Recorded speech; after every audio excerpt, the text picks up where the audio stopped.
Welcome to Capital Chronicles.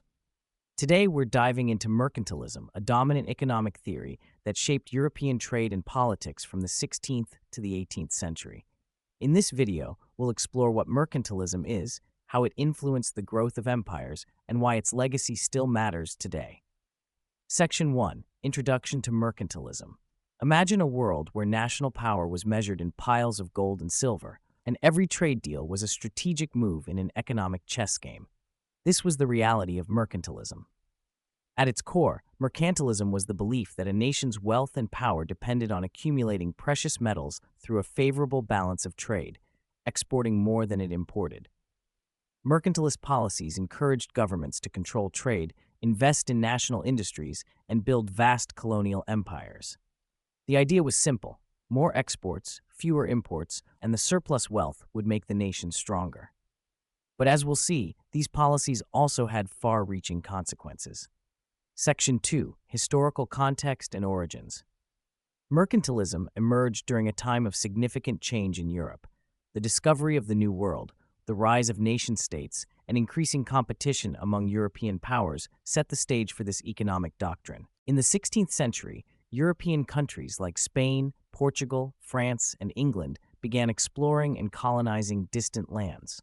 These colonies weren't just sources of exotic goods, they were seen as crucial outlets for national wealth. By controlling trade routes and resources, European powers believed they could amass vast fortunes and, by extension, military might. Key figures like Jean-Baptiste Colbert in France and policies like the English Navigation Acts exemplify how governments intervened in the economy. They imposed tariffs, regulated shipping, and even established monopolies to ensure that wealth flowed into the home country rather than out to competitors. At this time, economic thought was just beginning to emerge as a discipline.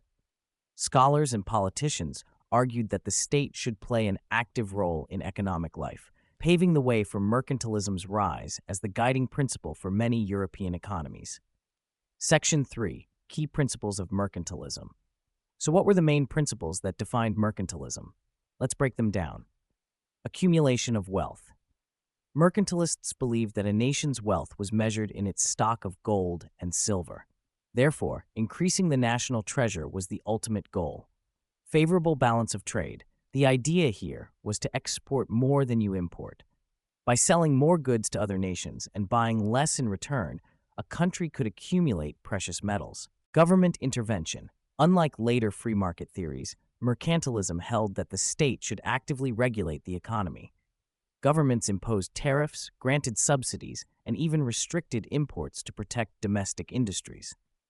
Colonial expansion. Colonies played a critical role by supplying raw materials and serving as captive markets for the home country's manufactured goods. This colonial system ensured that wealth remained within the empire rather than flowing to rival nations. Self-sufficiency and national security. Mercantilism wasn't just about economics, it was also about power. By minimizing dependence on foreign goods and maximizing domestic production, nations aimed to secure themselves against economic vulnerabilities and military threats. These principles combined to create a system where economic policy was deeply intertwined with national ambition. Every decision, from trade agreements to colonization, was seen as a step toward enhancing the power and prosperity of the state. Section 4. The Impact and Criticism of Mercantilism. While mercantilism helped fuel the expansion of European empires, it also faced significant criticism and eventually gave way to new economic theories. Critics argued that the strict controls on trade stifled economic growth and innovation. By favoring state intervention over market forces, mercantilist policies often led to monopolies and inefficiencies.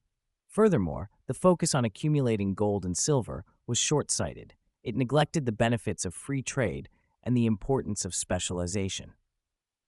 In the late 18th century, economists like Adam Smith began to advocate for free markets and limited government interference in his seminal work, The Wealth of Nations.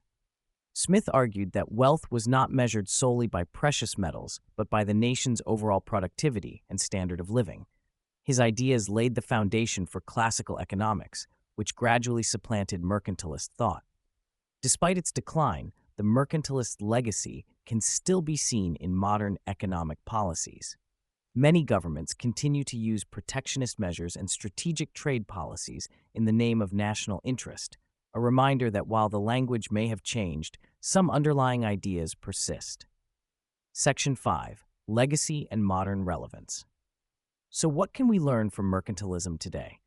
Although the world has largely shifted toward free market capitalism, the echoes of mercantilist thinking remain. Many modern governments still intervene in their economies to protect domestic industries, secure strategic resources, or counteract global competitors. Understanding mercantilism offers us valuable insights into the historical roots of economic policy and international trade. It reminds us that economic theories are not static, they evolve in response to historical, political, and social changes. And while we may not measure a nation's wealth solely in gold anymore, the interplay between national policy and economic power is as relevant as ever.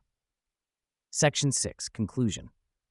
To wrap up, mercantilism was more than just an economic doctrine. It was a blueprint for national power.